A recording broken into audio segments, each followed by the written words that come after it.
A dashboard like this one that I'm showing you right here can literally make you hundreds of thousands of dollars, if not more, over the next couple of years if you know how to use it. So in this video, I'm just going to show you a few key principles that makes one of these extremely profitable and how you can make one of these for yourself with Claude. Honestly, most business owners are flying completely blind when it comes to the really important information that they need to know in order to be able to grow their business. And this will cause you to constantly miss some really easy decisions that can put a lot more money back in your pocket. And so in this video, I'm just going to show you why building a dashboard like this one right here can be one of the most profitable activities that you could spend doing over the next week. And then I'm going to show you how to make it really easy to understand the important numbers that you need to know in your business. And then, of course, I'm going to show you how you can get AI to build and maintain this whole thing for you so you don't even have to do it yourself. You can even just copy mine if you want. So first things first, why is it even valuable to spend the time to build a dashboard like this one right here? I recently invested over $10,000 to be in a room with a bunch of entrepreneurs that are operating at a much higher than level than me, which is usually a good sign that you're in the right room, right? And what I'm showing you in this video was an entire day's conversation. That's how important this is. But really, in a really quick nutshell, the thing that was a constant topic of conversation is that the key to making a lot more money in your business is knowing where you should be focusing your energy and your resources. And the only way to do that is to be able to read your business, understand where it's at, and then choose what actions to take and where to allocate the resources that you have available. And the thing that you're constantly trying to do with that is to improve cash flow and make more profits. That's the whole game of business. And so how do you read your business? Well, as Warren Buffett said, the language of business is accounting. Or if the word accounting makes you cringe, the language of business is numbers. Business is just math. There is a lot of math involved in growing a business. And I don't know any business owners who are wildly successful who do not have this shit absolutely super dialed in. Business is a competition. There is a scorecard. That scorecard involves money. And if you don't know how to look at the scorecard and understand what you and your team are doing, and then what you guys should be doing because of the scorecard, you don't know how to tell if you're winning or losing. So that's why it's so important to really understand what's going on in your business. And when you build a dashboard like this one I'm going to show you here in just a minute, this is what gives you a constant pulse on what's going on. So you don't have to go look for these things, but you can just open up a tab and you have everything you need to understand what's going on in your business. Now, if you don't usually feel comfortable with numbers and stuff, this is a sign that it's time to get started. And you can use what I'm going to show you in this video to make a big leap forward today. And if you're already good at this stuff, that's amazing. I bet what you can use what I'm about to show you right here so you can automate a lot of the information that you need so that it's right there at your fingertips and it's going to empower you to make better decisions faster. And again, the cool thing with AI is we can build all of this very easily. By the way, if you want help with all this stuff, this is the kind of stuff that I do with my clients every single day. The first thing when I do when I onboard clients is I dial this shit in for them. I just had one client triple their business in the last 90 days. This is what we started with. So check out the links down in the description below if you want to find out more. So that's why building a dashboard like what I'm about to show you is so important. Before we get into the building, I want to share a couple of key principles with you that is going to help you make this way more valuable for this dashboard and for all the other stuff you do when you're trying to understand what is going on in your business and you're looking at data to be able to understand what's happening. I don't know if you've ever experienced this. I've definitely experienced this. But have you ever found some templates? Maybe you got a pre-built dashboard or some spreadsheets that you found online. You spend some time, you get it all set up, and then you find that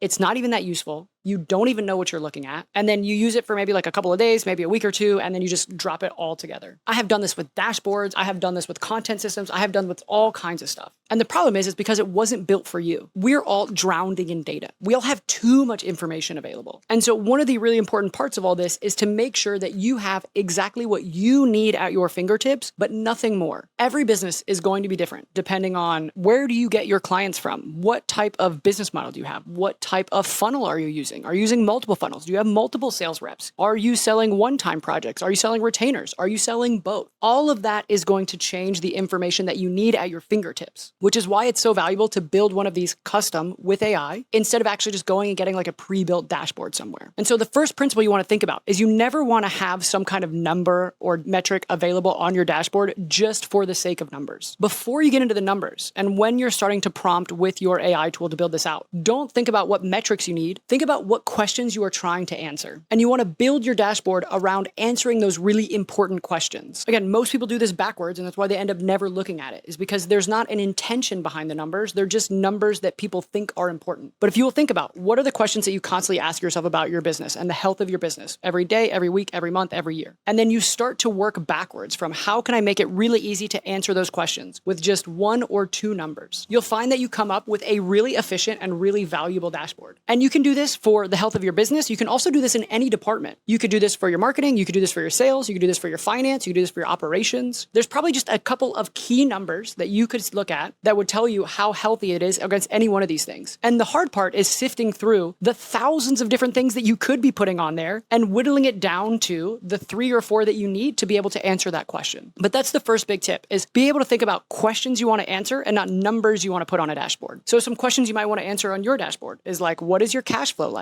What is it costing you to get a customer? Where are people falling off in your sales process? Where are people falling off in the customer journey before they ever talk to a salesperson? How much money are you making every time you sign up a new customer? All of these might be questions you want to answer on your dashboard. The important thing is to think about it in terms of questions you want to answer and not numbers you want to see. The second principle that's really valuable to think about is that usually numbers on their own are pretty meaningless. So if I told you I made $100,000 this month, would you say that's good or bad? A lot of people would say, hey, that's really good. But if I also told you that I made $200,000 last month, does that change your reference to this number? Definitely. Because usually the thing that's not valuable is the number itself. It's usually the trend of numbers over time and the relationships between different numbers. So again, knowing that I did $100,000 this month, but if I did $200,000 a month, that trend makes it look bad. Another thing that'd be valuable to know is, well, how much is it costing me to get a customer, right? So what is my cost to acquire a customer? How much money do I have to spend on ads in order to get a customer? Well, that's going to be the relationship between ad spend and the number of customers I acquired over a given period of time. That's where we usually come up with a lot of our percentages. When we start looking at our conversion rates, what we're spending to get a customer, how much of our cash we're getting upfront versus later on down the line so that we can understand how quickly we get our cash. And so as you're starting to think about what's going on in your dashboard, it's important to think about how you can establish trends and relationships when you're building these things. Now, the good news is if you just work with Claude on this, it's pretty easy to do. These are all the things where you can see very easily, like this number has gone up or down in this period of time, or these are the relationships between these two numbers in terms of like ratios and percentages.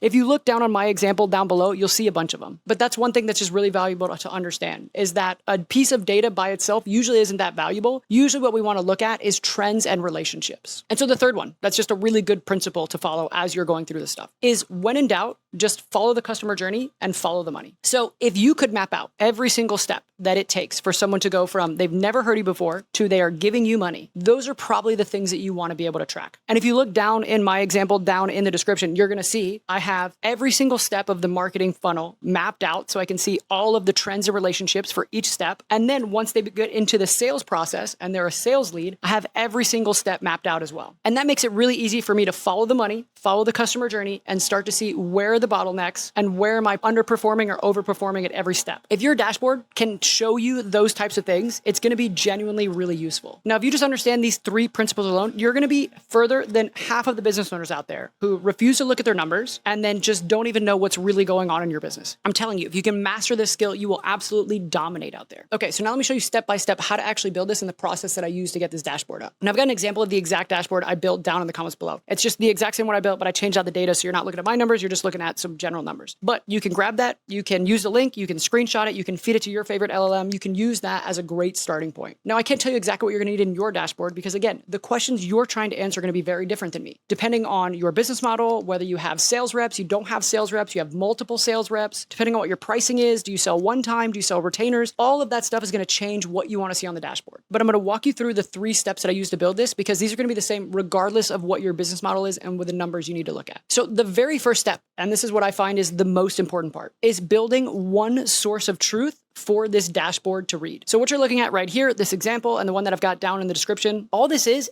a really fancy way to display data that is inside of a Google Sheet. This is where all of your data lives. So I have found that this is a way better way to do it for most small businesses because it makes it really easy to review the information later and correct it if anything is wrong. So you could build this by trying to build a bunch of different APIs. You could try to API into your calendar system, your CRM, your application system, the ad platform, all that sort of stuff. The problem is when you build it that way, it becomes really difficult to, 1, review the information if something's not working, and then 2, you have a lot more things that could potentially break. So what I've always gotten in the habit of doing, and I've done this for over a decade now, is we build one spreadsheet. This is where all of the data lives. We have one tab for every source of data. So you can kind of see here in this example, right? I've got like a tab for Meta, a tab for Google Ads, a tab for Google Analytics. I've got a tab for our applications, a tab for our CRM, a tab for Stripe. I think you get the point. I've got a tab for every data source. And every day there's just one new row added with that day's data from that data source. This is pretty simple to automate if you use some tools or you use any kind of AI. If you have any tools that don't have like an API, you can also just have a VA update this every day. But again, the point is you just have one spreadsheet where it's really easy to put in the information that you need. And then that's what's actually being read by the spreadsheet. And then if anything ever goes wrong, it's really easy to update the spreadsheet to change something. If we launch a new campaign or we have a new data source or something like that, it's really easy. Just add it to the spreadsheet and then push that data into the dashboard. So you can use one source of truth. It just needs to be a Google Sheet, and that's where we're going to store all of our data. The second step is go feed this to Claude and ask it to help you spec your dashboard. We live in the age of AI. You can literally take this video, go feed this to Claude, and also give it the link to my example dashboard and say, I want you to help me go through this process. It'll walk you right through it. So it's going to be pretty easy to set up. But the first thing you want to do is you want to have Claude spec your dashboard for you. And what I mean by spec is don't ask Claude to go build you a dashboard, because then what it's going to do is put a bunch of random numbers on there that you don't need to look at. What you want to do is have it walk through this process with you of going, okay, what are the important questions I'm trying to answer? What are the important things that I need to see on a daily, weekly, monthly, yearly basis? And how can I make sure that each one of those is very easy for me to find? You can walk through that process and you can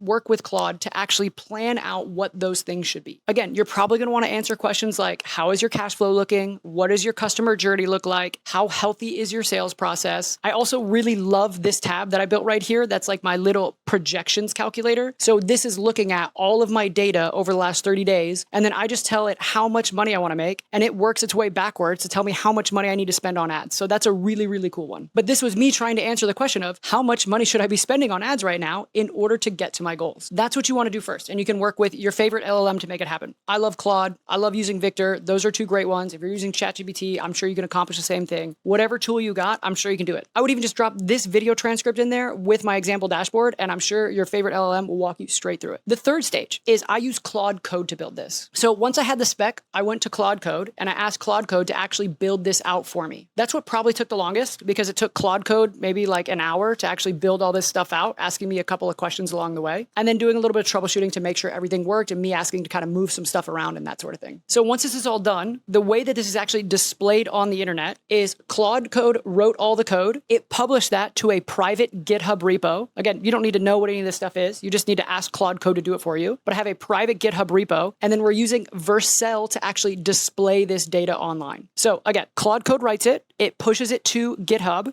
You have a private GitHub repo, so it's not public online, but only you can see it. And then Vercel is a platform that is reading GitHub and displaying it online. And we've been using that for all kinds of stuff. These kinds of dashboards, landing pages, entire websites. It is super cool what we can do now these days with Claude Code, but that's exactly how this was built. That's probably the part that took the longest. It probably took Claude Code like an hour or two to actually build all this stuff out, work out a couple little bugs and stuff, but it did most of that in the background. What I just had to do was plan it all out and get all the data ready. Claude Code took care of everything else. In the example that I have down in the description, I left that ungated. There's no password or anything to get in there, but for all the client ones and all the ones that we're actually building, the only other extra thing is like we're actually putting a password on there so that if somebody accidentally did find the URL, that data is still protected and there's not, it's not publicly available online. That's the only real change from what you're seeing down in the description below in this example to the ones that we actually have online. And that's really it. I mean, if this is your first time doing this, I would expect to spend a couple hours by setting up this first spreadsheet, getting all the data in there, working with your favorite LLM to get all this data automated so you can pull it from Meta and your CRM and your applications and your type forms and all that sort of stuff. Zapier is also really helpful with that. And then make a plan with Claude and then use Claude Code to actually implement that plan and publish it online using GitHub and Vercel. The big question at the end of the day, and what you'll probably find yourself doing a lot, is when you get all of this stuff actually live and you're looking at it, really go through and look at the numbers and ask, do I need this here? Is this actually helping me answer an important question? If not, take it out. Less is more. You'll see in my example, I have a bunch of numbers because I'm like a super nerd with this stuff and I love looking at numbers, but I've also been doing this for a decade. So I'm really comfortable with it. But if you're newer to this, having less numbers is probably better. And if you just had cash flow, customer journey, sales, and a projection tool, that would be insanely helpful for you. One pro tip on how you could just take this to the next level if you really wanted to would be to add actual inputs of the activities that you're doing every single week. So what I don't have in this example, but what I will be adding to mine in the near future is like, how many YouTube videos did I publish that week? How many Instagram posts did I go out this week? How many emails went out this week? And then that's going to make it so that you're able to start to see a little bit more the relationship between what activities you're actually doing and what's that's generating for you. But again, that's a really nice to have pro tip. Maybe that's level 2 for you. If you're just getting started,